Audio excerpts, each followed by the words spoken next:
Let's talk about season 3. The dreaded season 3. Like, what the hell happened? What did you guys do to the show? Don't blame me. It wasn't my fault. And the producers will, if you ask Clyde or any of them, I think they'll all blame the network. Gentlemen, synchronize swatches.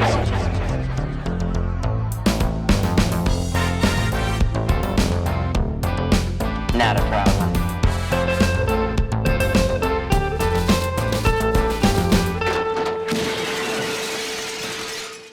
We remember distinctly watching seasons 1 and seasons 2. Like all these episodes are like pieces of them really stick out in our memory. I revisited season 1 and season 2 back when the DVDs came out, I think, and that was the only time I'd revisited them. And then as Chris and I decided to start this podcast, we got a hold of it's like SD on Blu-ray, but it's from Germany and it's got the entire show because you can't get season 3 on DVD. Right, Parker Lewis, the cool von der Schule. Yes, exactly. Like, it translates to Parker Lewis, the cool of the school. The cool of the school. Right. He was the cool of the school. But so he and I don't really remember season 3. I don't know if because we saw some of it probably originally airing, but it was maybe just slightly ahead of our time. Well, I'm not a psychiatrist, but I understand that people can block out traumatic events. This is true. This may be what happened. Maybe that's a protective mechanism of your brain. That's what this whole podcast is just therapy for us. Yeah. But so when we started, Chris is said something about season 3 and not No Frank. I'm like, No Frank? I was like, I don't remember anything with No Frank. And I was like, have I not seen season 3? Like, I didn't realize it until now, but maybe I have, maybe I haven't, maybe I blocked it out. But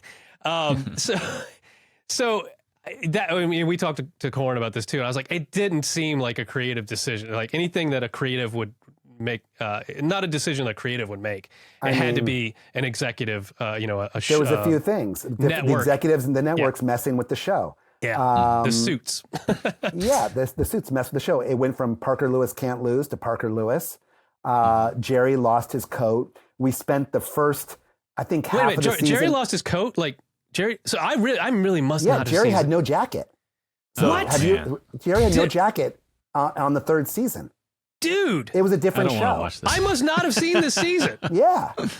Yeah. And we're cutting this podcast off after season 2.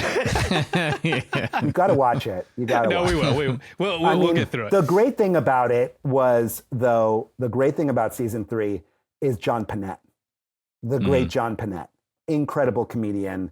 So bright, so funny. He was one of the most incredible comedians of the time, and he was extremely well-read. And when I would take... when I was doing any kind of book I was doing in my English classes at the time, I remember specifically doing Lord of the Rings and The Crucible.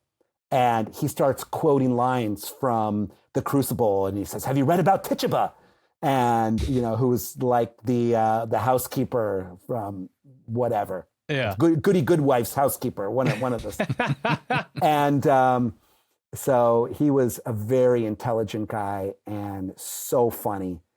And I think he would be the reason to watch season 3, season 3, because he's incredible.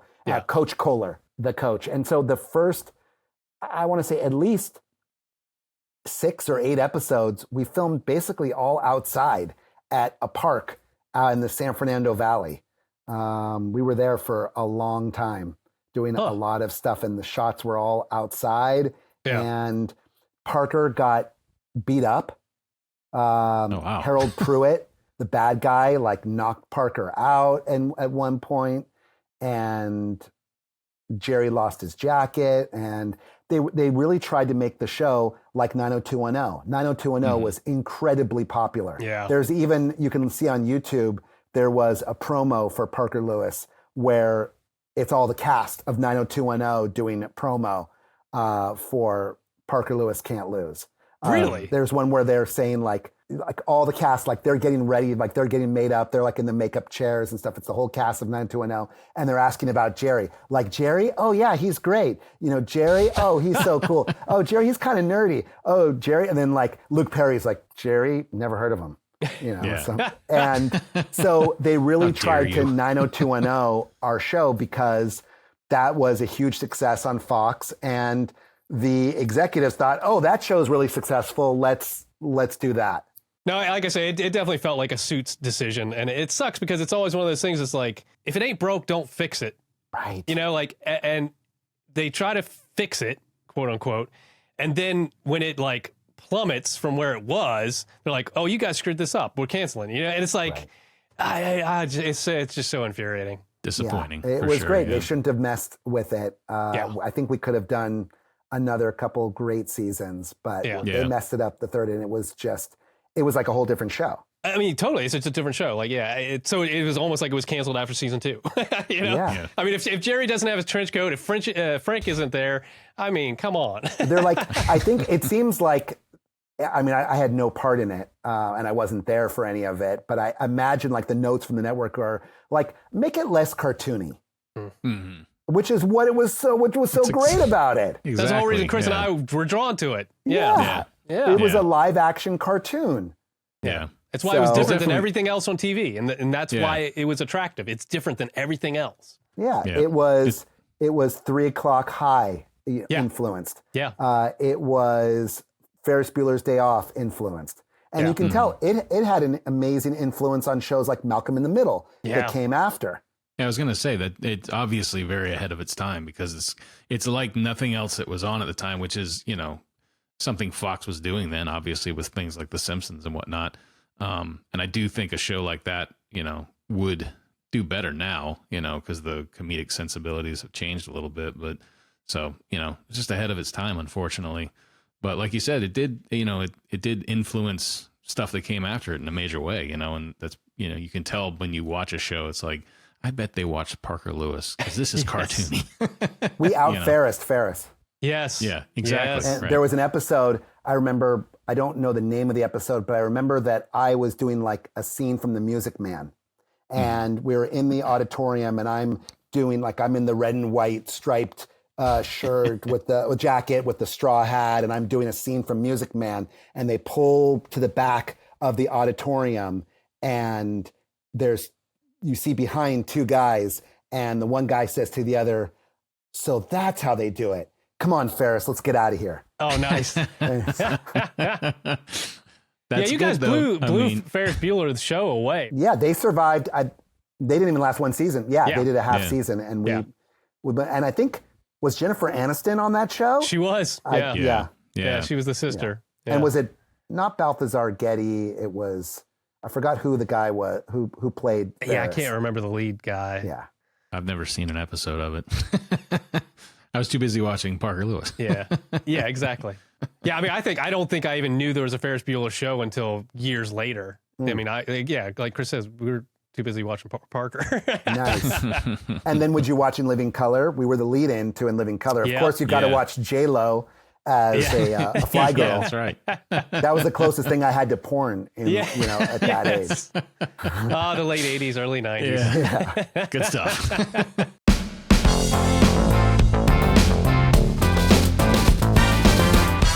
I know a commercial break is a long time, but you've got to try and remember. That must have been a pretty exciting time to be at Fox, though. Like when. Oh my gosh! Yes. Yeah. I had the voice of Bart Simpson was my voicemail in my dressing room. What? That's the awesome. Voice of Bart Simpson. Yes. So I'm like, Troy can't come to the phone, man. 12-year-old me is so jealous right now. I know. I wish I had that. And when I say our dressing room, that sounds really fancy. It was basically like a plywood box that they could lift up on like a forklift and set down next to the soundstage. It was movable with a air conditioning. You know, and the box air conditioning to try and keep it cold where my mom would sit. Nobody moved it while you were in it, did they? No. Okay, good. Corky always had a better dressing room. Yeah, well, you know, of course.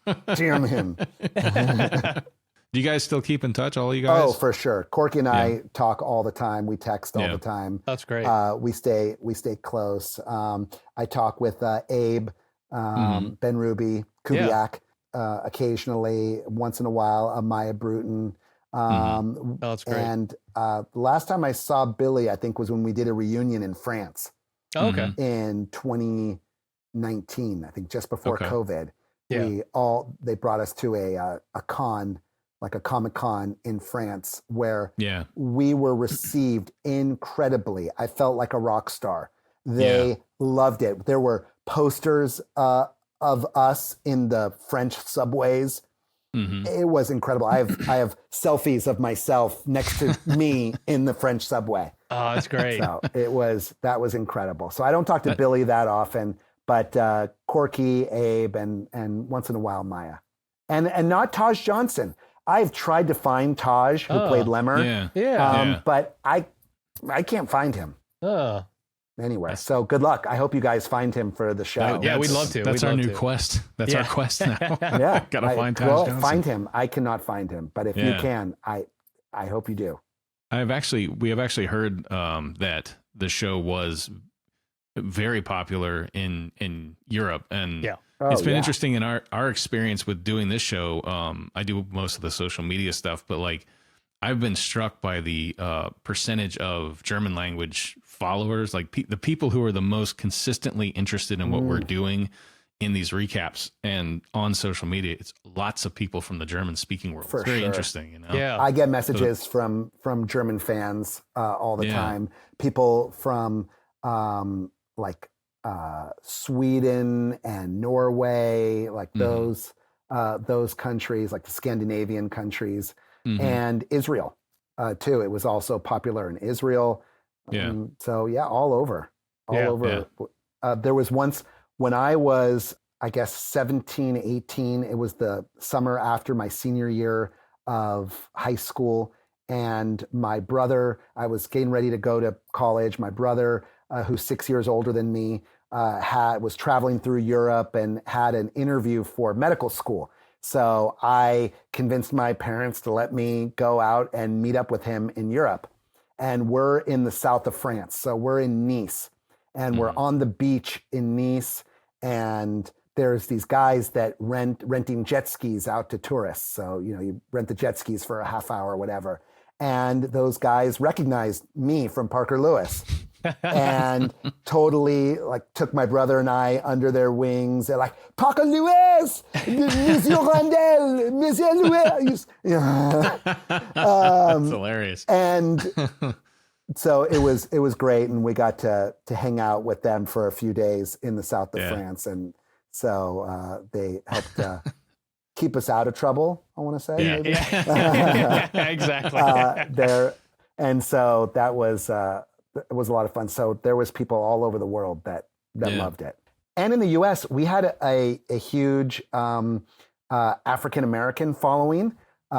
Because we were the lead-in to In Living Color. I'm not trying to be stereotypical. I'm not typecasting anything, but we had that, and it was so I'd say that I would more often get recognized by fans of In Living Color than other, just because you've got Fox on, before there were DVRs and stuff, you just have Fox on because you want to get ready to watch In Living Color. And you'd catch it. You'd happen to watch Parker Lewis.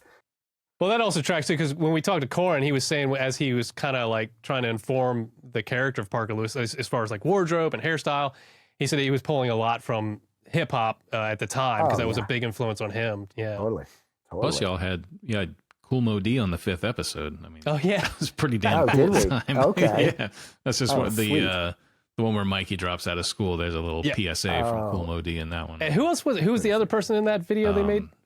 Ziggy Marley. Ziggy Marley was in there too. Yeah. Oh yes. Yeah. But you guys ended up having quite a few guest stars. Oh my gosh, we did. Any favorites? I want to say, what's the girl that played Teen Witch? We're not talking about Robin Lively, are we? Robin Lively. Yes. Okay. All right. Yeah. That was her. Yeah. She was in an episode. Yeah. That's one of the ones we did recently. Yeah. Yeah. She was amazing. Some other great people we had on. Weird Al Yankovic was in an episode. And the great Harry Anderson. The judge from Night Court. Yes. So Harry Anderson, I think, was in 1 or 2 episodes. He was good friends with Tim Stack. Oh, And so Parker's dad. Yeah. And so, and I also talked to Tim Stack from time to time. Nice. So we text. He's an amazing guy. Yeah. He had a show after Parker Lewis called Nightstand, where he was kind of like he was like a he was kind of like a Phil Donahue, Geraldo kind of guy.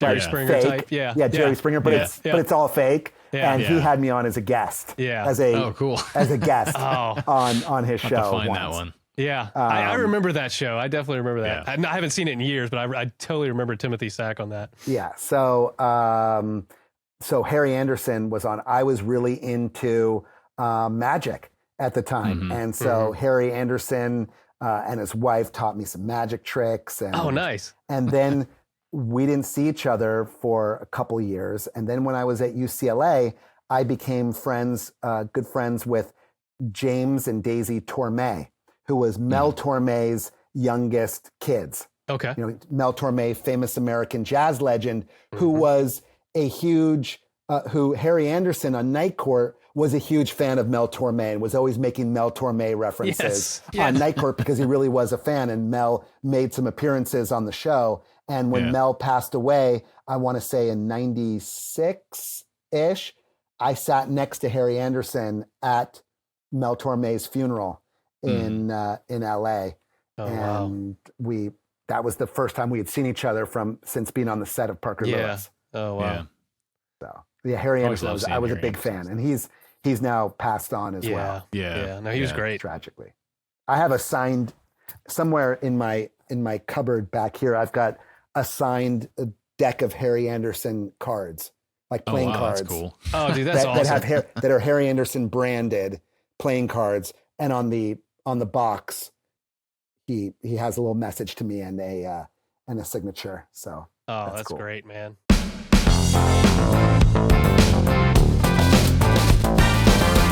Penny, for your thoughts? You mentioned Dr. Pankow earlier. We were both stunned by the brilliance of Garrett Graham's performance in especially in the first one. The first one he pops up in, he is so menacing in the intensity. What can you tell us about working with Garrett Graham? He was just incredible, scary. I think I was scared of him. Another person that was also amazing. Before I'll get back to Garrett Graham. Sure. Also, Vincent Schiavelli was on the show, and he was, remember the biology doctor from Fast Times at Ridgemont High. He's like, sorry, give me a break. I just switched to Sanka. Yeah. He had the really droopy eyes. Yes. I worked with him in 2 episodes of Who's the Boss. He was in the episode where Tony and Angela realized that they had kissed each other when they were young, when they had gone to camp together, and they had kissed each other when they were young. And then they have to be in a hotel or motel room together because it's raining. And then they set up a sheet between the beds, and then it rains into one bed and they have to be in the bed together. And so Vincent Schiavelli was the manager of the creepy motel. Okay.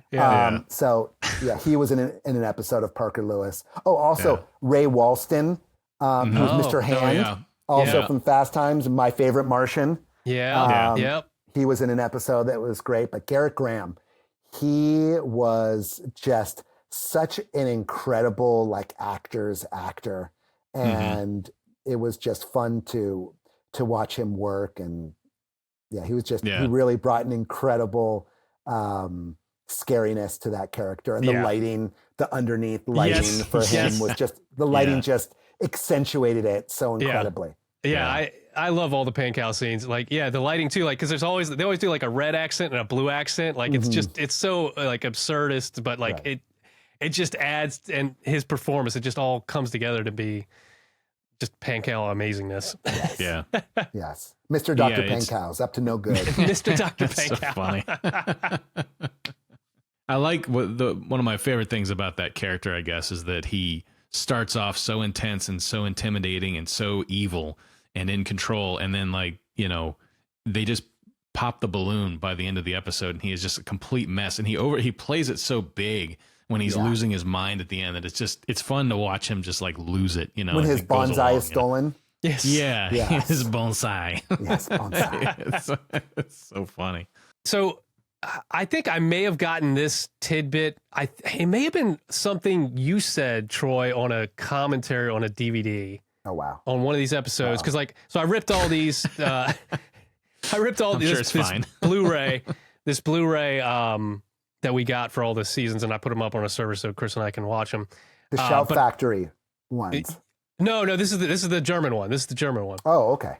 But I guess they carried. I think honestly they just ripped the US DVDs for this Blu-ray. It's not Blu-ray. It's still standard def. But anyways, so there are commentary tracks on select episodes, and one of these ones. Oh, it's Deja Dudes actually, which is going to be coming out soon. We're going to be putting out soon.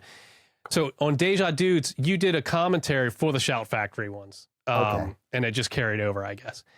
All this to say, I think you mentioned something about the Flamingo Digest. So back, when Parker Lewis came out, this is like 1990. The internet's nothing like we know it now. I mean, it barely existed. It was in its infancy. There's like bulletin boards and email listservs. Lists. Yeah, listservs. Yeah, there you go. And that's what the Flamingo Digest was. Yeah. It was a group of super fans that were nerdy enough to know how to put together a listserv.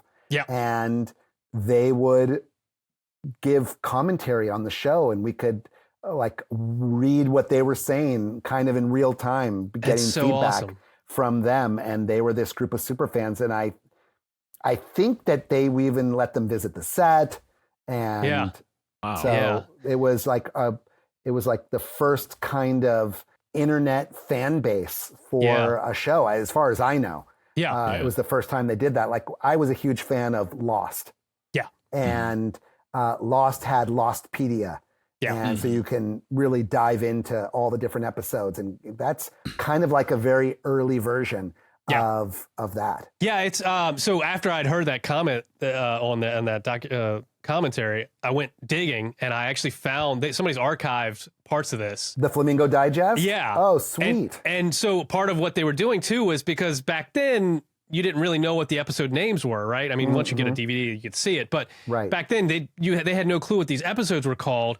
And there's actually, they would name it themselves. And some of these, and then they like put in the real one once they found it out or whatever. But some of the user or fan created episode titles were actually pretty damn good. I was surprised. That's amazing. I was like, oh, that's a good one. That's a good alternative. So it was just interesting. I went a little down a rabbit hole after I heard that. But I'd love to see the Flamingo Digest. I'll have to look for that. I'll send you the link. Yeah, cool. Totally. Cool. Yeah, it's funny because speaking about the titles, because we are watching the German language one, part of our little running gag on our podcast is that we'll read the German language title, because occasionally it's the same as the English language version, but it's interesting to see, like, because I'll translate it, I'll read it and then read the translation, and it's interesting to see the different titles, when you translate them back into English, because sometimes there's one coming up actually that has the word bastard in it. I don't know if you've seen that, Chip. I haven't seen that yet. Yeah, I don't know. Are we remember allowed which to one say it is, bastard? I don't know if we were allowed to say that. I don't know. I guess they were in Germany. I don't know. Oh, wow. When I translated, I was like, I wonder if there's another version. No, it's bastard. That's funny. I mean, over in Europe, they were a lot laxer with the cuss words, weren't they, at that time? Yeah. Well, we had something called standards and practices. Right. Yeah, exactly. At the network that would carefully go through, and they had the whole list of words that you couldn't say. Yeah. Although we weren't really running into that much of a problem. Right. Yeah, I was gonna say the show is fairly. I mean, it's fairly family G-rated friendly as far as totally. Yeah, exactly. Yeah. Do you ever get a chance to go back and watch any of the episodes? Do you ever take the opportunity to do that, or you just don't watch I have done that with my kids, just to kind of show it off with my kids, and they like it. So and I have all the DVDs. Yeah, so once in a while. I haven't done it in a little while, but maybe I've been loving watching the clips that you guys are posting. So I'm watching all the clips that you folks are posting. So that's fun. I have a fun time putting those up there. It's a great way to start the day. It's like, I'm going to watch a little 30-second clip of Parker Lewis and post this up here. Good way to start things off, Yeah, so any other favorite war stories from set? Like, for instance, Corin was telling us about all the crazy craft service guys.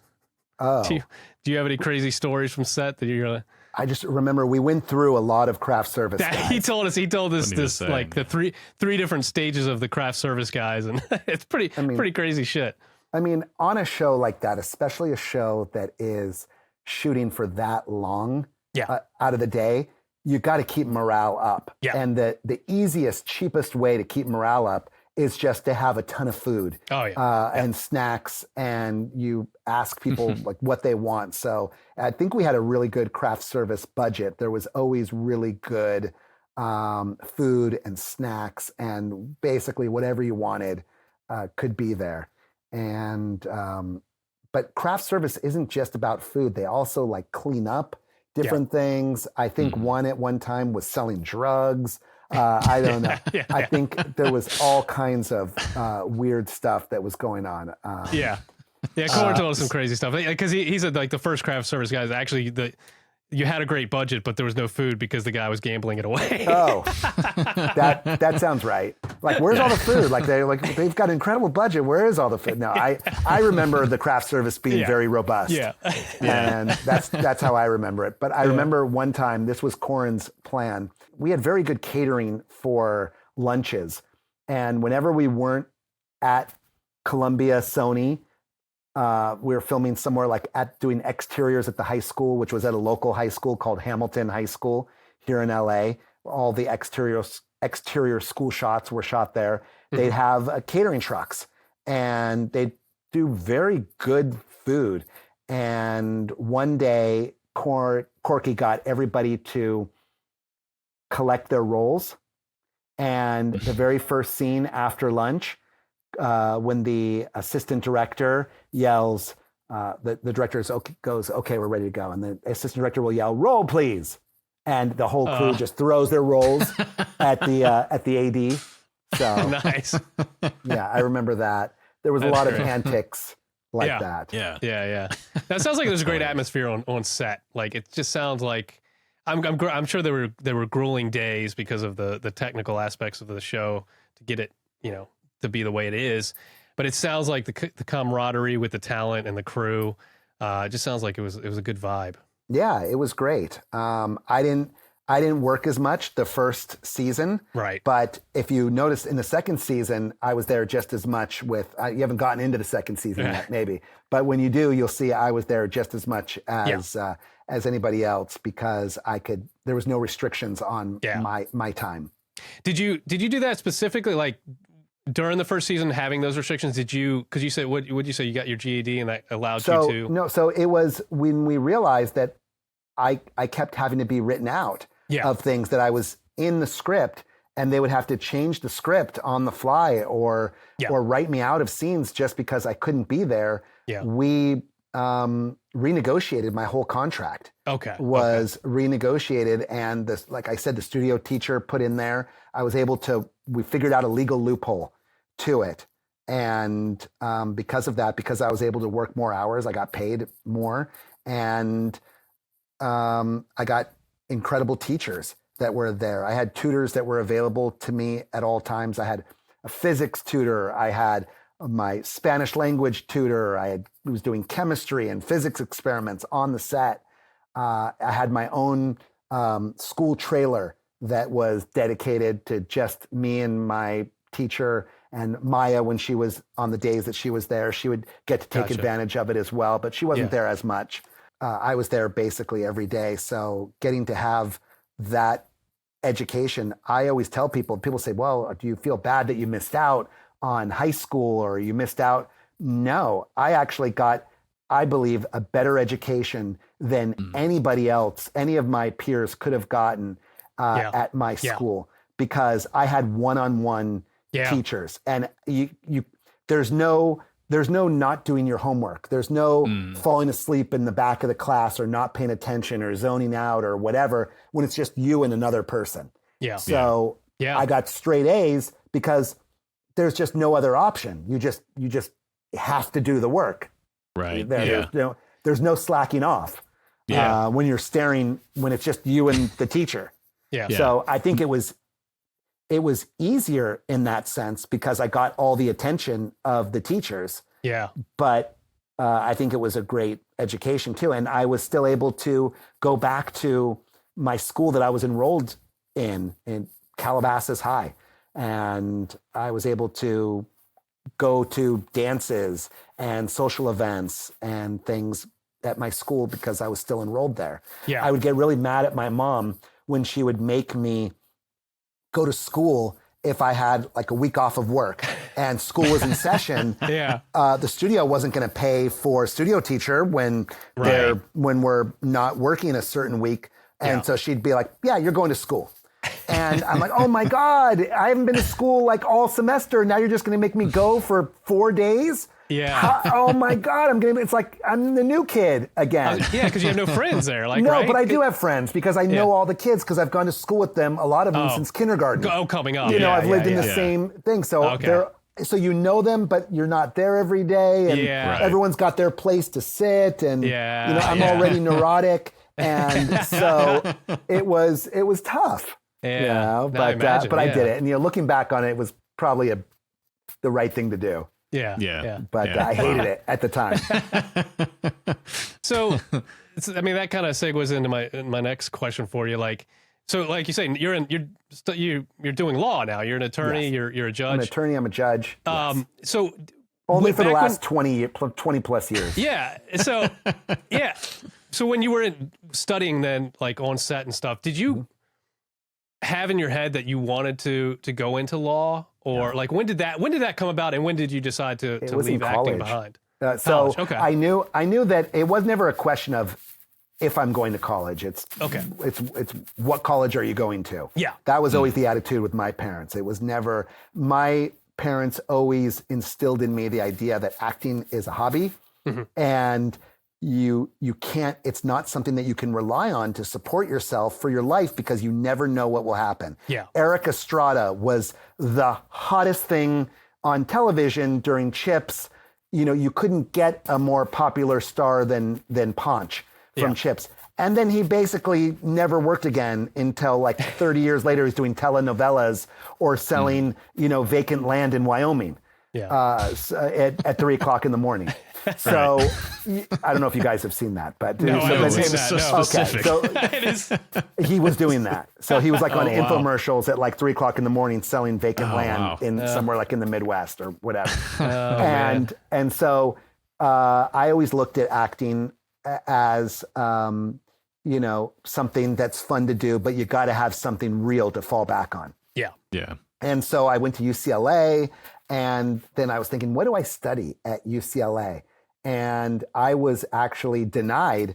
I wanted to go into the theater program at UCLA. They didn't want to have me. They had an audition, and I guess I didn't do well enough in the audition. And they're like, no thanks. So I became an English literature major because I thought it'd be really cool to read the best stories ever written and get to talk about them. That's a pretty cool thing to do during college. Get to read all the best stuff from Shakespeare to Chaucer to Milton. And so I did a lot of middle English period stuff. And I watched a lot of television, like I said. I was a huge fan in the 80s of the A-Team. I don't think there was a better show in the 80s than the A-Team. Pretty damn good. For me, that is the best show that was on TV in the 80s. Oh, and I think I drew a lot on Murdoch for my character, for Howling Mad Murdoch. I think that he probably influenced me that makes sense. for Jerry. Yeah. But anyhow, I digress. So I'm there at UCLA, and I'm watching a lot of Law and Order. I've got friends over, and we make a big deal about watching Law and Order episodes. Gung gung. Yep. And this is the early with like Jerry Orbach and those folks, and Jesse L. Martin and Jerry Orbach, and it was Chris Noth. It was incredible, and I'm thinking I could do that. That's kind of like acting. And when I graduated UCLA, I kind of wasn't ready to go into the real world. So what can I do that's still in school? Law school, because I want to be like in Law and Order. And that's kind of like acting. except people's lives and money and liberty are on the line. Yeah. Right. And so I did that. And when I was in law school, I clerked for the LA County District Attorney's Office as a volunteer prosecutor. And they let me, as a law student, prosecute some cases and do a couple misdemeanor jury trials on cases that they didn't care about. Wow. And I thought, this is really, really cool. So I went into criminal law. Nice. And I became a criminal defense attorney, and I did that for many years. That's why I talked to Nancy about criminal stuff, and that's why she doesn't advertise that I'm a judge now, because I'm doing boring judge work, administrative law as a judge. And so we talk about the exciting stuff, like she says, high-profile lawyer from Los Angeles, Troy Slaten. Got to stick the LA thing on there. Yeah. Hollywood lawyer Troy Slaten over here. Exactly. So, and that's kind of how I got into the law. Okay. That's how I the last gig that I had, I think, was a Budweiser commercial that I did while I was in law school. Oh, okay. So I worked with some really cool directors doing commercials. I worked with Ridley Scott, who directed me in a Rolo commercial. When was that? Like early on, or in the 80s? Yeah. Sometime mid 80s. And I remember the name of the commercial was Rolo Solo. Okay. And I've looked for it. I haven't been able to find it on YouTube. I want to find that. I'm going to find it. It was it. Rolo anybody can Solo. find It was it. directed by Ridley Scott. The advertising agency was Ogilvy and Mather. So they were the ad agency that did it. And I've looked for it. I can't find it. All right. But it was cool. I want to find that. Well, I did want to say, Troy, that I appreciate that you were the first person from when we first launched our thing, the first person with any association whatsoever with the show to reach out. Oh. And I mean, I remember I saw it because I was getting ready to go to bed, and I saw the little notification. I took a damn screenshot and sent it to Chip. I was like, "Look at this shit! It's amazing!" We're like, "Holy shit!" So have you reached? I know you reached out to Corky and Maya. Yep. Have you been in touch with anyone else? Yeah, so Corin actually shortly after you reached out, Corin reached out as well through Instagram. Cool. And yeah, we just released part 2 of his interview today, actually, right? Oh, Yeah. I have to watch that. So, but yeah, and he gave us a bunch of emails. So we're gonna actually send out to the rest of the cast probably this week. We're gonna send out some emails and reach out to people, see if they'd be willing to come in and chat with us about it. Because like I say, the whole cast is stellar, man. And You got to talk to Robert Lewis too. yes, yeah. for sure. And maybe Lon Diamond. I mean, yeah. I don't know if you have Good luck contacts with them. getting good luck getting in touch with Clyde. Yeah. But But if you have any contacts or pull with any of them, because like I say, Robert Lloyd Lewis, he did comment on our YouTube page, and I just put a little comment, reply to him. I was like, hey, we're huge fans. I know you're a busy man, but if you ever want to talk about the show, but he never responded. But yeah, his daughter is cast. His daughter-in-law is cast on the new Dexter show. oh, okay, yeah, Very Yeah, cool. and she has a funny Instagram handle, and her Instagram handle is Jasper Lewis. Jasper Lewis can't lose. oh, Because nice. now her name is Jasper That's a good Lewis. So one. she's married to Robert Lewis's son, Alex yeah. Lewis, Oh, okay. who's very famous on his own right. He's part of the Lou Berger comedy troupe. And so Okay. they're all over social media. They've played at colleges and stuff. So that's Nice. Alex Lewis. They do a lot of satire videos. And his wife, Jasper Lewis, is on the Dexter show, and her Instagram, Jasper Lewis Can't Lose. That's That's pretty awesome. funny. Good one. That's a good awesome, one. man. So, we're- you got to talk to Lon. You got to Yeah. talk to Robert Yeah. Lewis, and I'll help you get in touch with them so you can bug them. Yeah, it'd That be would great. be great. We'd Yeah, love to talk 'cause to anybody involved with the show, because we're just And who knows? You might even get Billy. yeah. We're in the weird position of wanting to we obviously we want to talk to everybody, but we also are very reserved about it. We don't want to be like it took me forever to start tagging people in reels because I don't want to be an asshole, Right. I'm just going to go ahead and start tagging all these people Yeah. and sending a mess, but so we're just trying to be Whatever. very conservative about it, but I love I it don't know. because it Yeah. forces me to see it. So I love it. yeah. I appreciate that. Yeah. You guys have gotten me some more followers. Every time you do that, I get There we go. I get 2 or 3 followers. So that's nice. Mission accomplished. Yes. That's awesome. Thank you, sirs. Absolutely. Absolutely. well, thanks again for talking with us, Troy. We appreciate Thank it you. very much. We'll see you next time. We'll do it again. This has been a blast, Absolutely. man. For sure. My brother's a dead man.